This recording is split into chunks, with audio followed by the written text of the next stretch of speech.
નમસ્કાર મિત્રો, હું છું આપનો મિત્ર ગોયલ બૈરાજ અને આજે આપની સમક્ષ ધોરણ 6 સંસ્કૃત વિષયનું સોલ્યુશન લઈને આવ્યો છું. પ્રશ્ન 1. સુંદર અક્ષરે આપેલ વાક્યનું તમારે અનુલેખન કરવાનું, એટલે વાક્યો જોઈને લખવાના છે.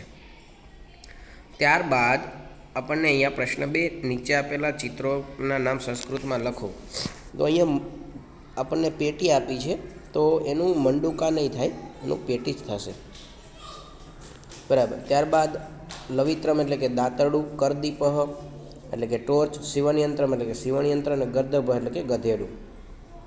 ત્યારબાદ એકસ્મિન વને એકહ ખાલી જગ્યા અસ્તિ, તો વટવૃક્ષ એ ઓપ્શન આવશે. બીજામાં સૂચિ શબ્દનો અર્થ એટલે કે ઘડિયાળનો કાંટો. અદ્ય શનિવાસર સ્વહ ક વાસર તો કે રવિવાસર. હસ્તિન શુંડા કીદસી તો કદલી સદસી. શશકઃ ગોત્ર નિવસતિ વને. ત્યારબાદ પ્રશ્ન 3બ, નીચે આપેલા પ્રશ્નનો જવાબ સંસ્કૃતમાં તો કિમ પતતિ તો કે પર્ણ પતતિ. હસ્તિનઃ પાદા કેન સમાના તો કે સ્તંભ સમાના. અદ્ય કહ વાસર તો કે શનિવાસર. કાકઃ સુવર્ણહાર કુત્ર ક્ષિપતિ તો કે કોટરેશ્ય અંતઃ ક્ષિપતિ. અદ્ય મંગળવાસર હ્યઃ કહ વાસર તો કે સોમવાસર.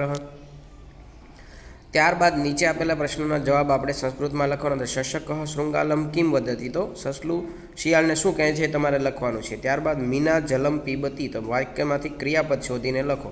તો પીબતી છે એ આપણું ક્રિયાપદ છે. ભવતઃ ભવત્યા નામ કિમ, તો તમારું નામ શું છે એ તમારે લખવાનું. શશકઃ કુત્ર નિવસતિ, સસલું ક્યાં રહે છે એ લખવાનું. એકસ્મિન સપ્તાહે કતિ વાસરા સંતિ, તો કે એક સપ્તાહમાં કેટલા વાર આવે એ લખવાનું છે. ત્યારબાદ ઘડિયાળમાં દર્શાવેલ સમયને સંસ્કૃત શબ્દમાં લખવાનું. તો પહેલામાં વાગ્યા છે ત્રિવાદનમ આવશે. સો એ 9 ભૂલથી લખાઈ ગયું છે. ત્રિવાદનમ એટલે કે 3 વાગ્યા છે. બીજામાં એકાદશ વાદનમ એટલે કે 11 વાગ્યા છે. ત્રીજામાં પંચવાદનમ એટલે કે 5 વાગ્યા છે. ત્યારબાદ અહીંયા આપણે અંકમાં લખવાના તમે જોઈ શકો છો, અંકમાં લખ્યા છે અને સાથે શબ્દમાં પણ લખ્યા છે.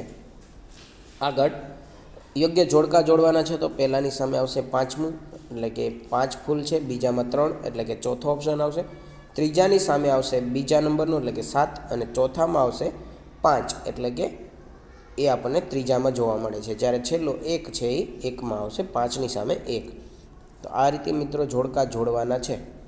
1ની સામે 5, 2ની સામે 4, 3ની સામે 2, 4ની સામે 3 અને 5ની સામે 1. આ રીતે.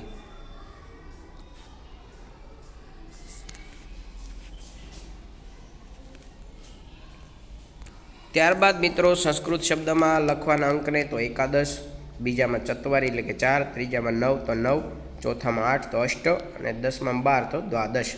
ત્યારબાદ ફરી પાછા સુંદર અક્ષરે શબ્દો લખવાના છે, જોઈને જ લખવાના છે. ત્યારબાદ દિવ્યા કિમ કરોતી, તો દિવ્યા લેખતી. મીરા કિમ કરોતી, તો મીરા ગાયતી. સચિનઃ કિમ કરોતી, તો સચિનઃ ખેલતી.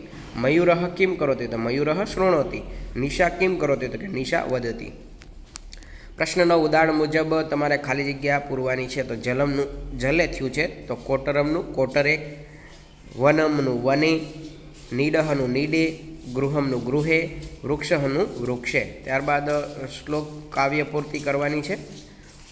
ઉદરમ ભાંડાકારમ ઉન્નત બૃહદ શરીરમ અલ્પમ તુચ્છમ પુચ્છમ અહો અહો વિચિત્રમ. બીજું વક્રતુંડ મહાકાય સૂર્યકોટી સમપ્રભ નિર્વિઘ્નમ કુરુ મે દેવ સર્વકાર્યેષુ સર્વદા. ત્રીજો છે નમસ્તે શારદે દેવી વિના પુસ્તક ધારિણી વિદ્યારંભમ કરિષ્યામિ પ્રસન્ના ભવ સર્વદા. તો આ રીતે મિત્રો આપણું ધોરણ 6 સંસ્કૃત વિષયનું સોલ્યુશન છે. દરેક સોલ્યુશન મેળવવા માટે આ ચેનલને સબસ્ક્રાઈબ જરૂરથી કરજો. નવા વિડીયો સાથે ફરી પાછા મળીશું. ત્યાં સુધી જય હિન્દ, જય ભારત, જય ગુજરાત.